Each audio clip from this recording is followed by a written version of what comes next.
président Al-Assad fait la prière de Eid al-Adha à la mosquée de Nu'man ben Bachir à Damas.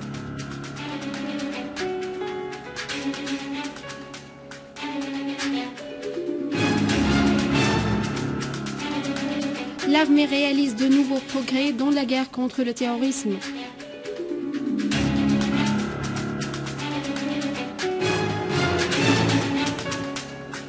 L'armée irakienne continue de progresser pour libérer toute la ville de Mossoul des terroristes de l'État islamique.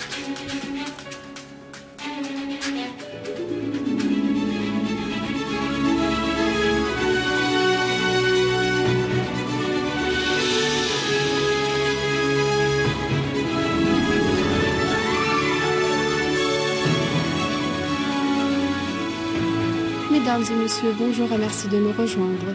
Le président Bachar al-Assad a effectué ce matin la prière de Eid al-Adha à la mosquée de Nu'man ben Bachir à Damas. Des hauts responsables du parti Baas et de l'État, des membres du Conseil du peuple, le ministre des Waqf, le mufti général de la République, nombre d'ulémas islamiques et une foule de citoyens, conduite par Cheikh Adnan al-Afyouni, mufti de Damas et sa banlieue, ont fait la prière avec le président al-Assad. Allahu Akbar. Bismillahirrahmanirrahim. Alhamdulillahi Rabbil Alamin. Ar-Rahmanir-Rahim. Maliki Yawmiddin. Iyyaka na'budu wa iyyaka nasta'in. Ihdina as-siratal mustaqim. Siratal ladhina an'amta 'alayhim. غير المغضوب عليهم ولا الضالين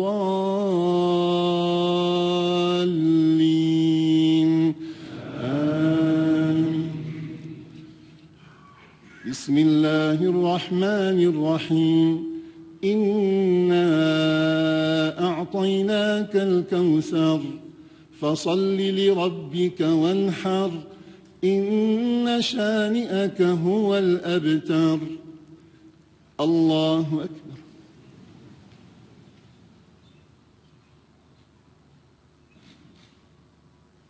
سمع الله لمن حمده الله أكبر الله أكبر الله أكبر الله أكبر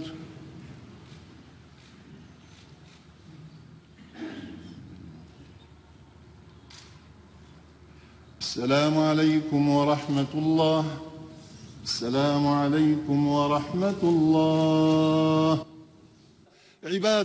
Cheikh al-Afyouni a prononcé la prêche d'Al-Aïd dans laquelle il a affirmé que la Syrie affronte des défis graves et grandioses, dont en premier lieu le terrorisme, le meurtre et la destruction issus de la doctrine obscurantiste extrémiste, soulignant que les Syriens sont attachés à l'espoir que la Syrie sortira victorieuse de la crise grâce à la confiance en elle-même, son armée, son président et son peuple qui résistent à la pensée du meurtre et de la destruction avec l'aide des ulémas et des penseurs.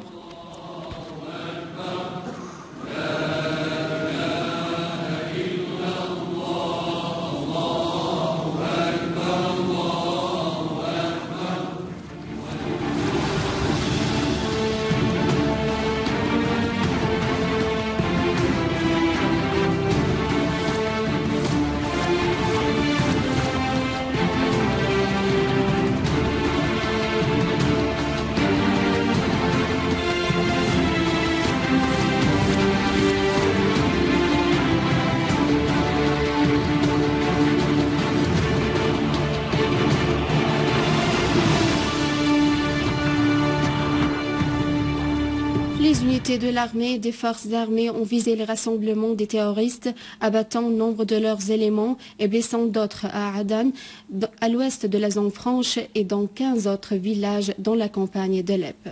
Les unités de l'armée ont détruit un véhicule blindé avec tous les éléments qui étaient à son bord, dans la localité de Layramoun et nombre de véhicules portant des armes et des munitions dans les localités de Kefar Hamra, ainsi que des repères de terroristes dans les localités de Bab et de Miessar à la campagne d'Alep. Et dans la campagne de l'attaquer, une source militaire a indiqué qu'une unité de l'armée et des forces armées a détruit un repère de terroristes avec tous les terroristes qu'il renfermait dans la localité de Selma au nord du gouvernorat. La source a ajouté que les unités de l'armée et des forces armées ont détruit des véhicules appartenant aux terroristes dotés de mitrailleuses lourdes dans 4 autres villages du gouvernorat.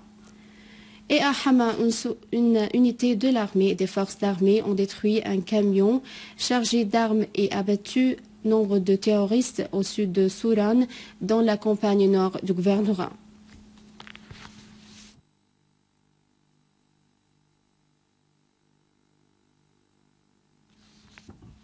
Le Conseil de sécurité a condamné dans les termes les plus fermes le double attentat terroriste contre un complexe d'écoles au quartier Ikrima à Homs, causant la tombée en martyre de plus de 50 personnes et la blessure de dizaines d'autres, des enfants dans leur majorité.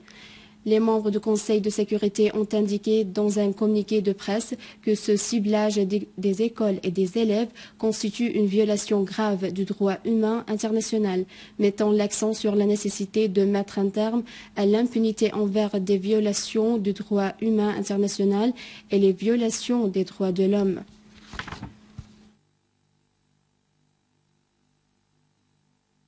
La Russie a critiqué par la personne de son délégué permanent aux Nations Unies, Vitali Churkin, l'exécution par l'aviation américaine de raids sur le territoire syrien.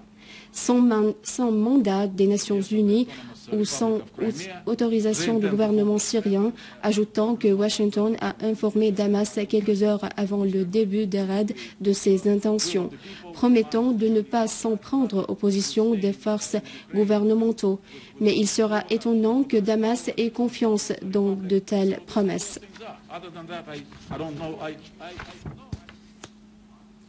L'organisation terroriste Daesh a revendiqué dans une vidéo sur Internet l'exécution de l'otage britannique Alan Henning, soldat de secours humanitaire.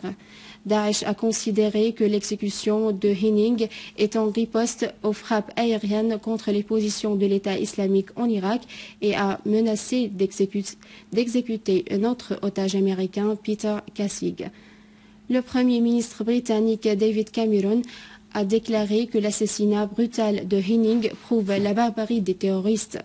Pour sa part, le Conseil de sécurité a condamné l'exécution de Henning et exigé la punition des responsables de ce crime, soulignant que cela reflète à nouveau la brutalité de l'organisation Daesh qui assume la responsabilité des milliers de cas de violence contre les peuples syriens et irakiens. Des forces irakiennes en coopération avec des activités locales et membres des différentes tribus ont repris le contrôle de la région Zammar à l'ouest de Mossoul et d'autres régions de la plaine de Ninawa. L'armée irakienne a affirmé qu'elle avait réalisé un progrès vers l'axe de Sinjar Rabia pour libérer toute la ville de Mossoul de l'organisation terroriste de Daesh. Et à la fin de ce journal, je vous rappelle les principaux titres. Le président Al-Assad fait la prière de Eid al-Adha à la mosquée de Nu'man bin Bashir à Damas.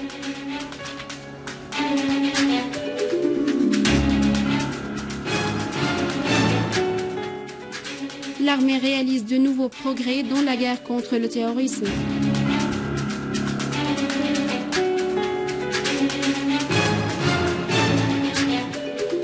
L'armée irakienne continue de progresser pour libérer toute la ville de Mossoul des terroristes de l'État islamique. C'est la fin du journal. Je vous remercie de l'avoir suivi. Je vous rappelle que vous pouvez consulter notre site internet syriaonline.sy pour revoir ce journal et davantage d'informations. Au revoir.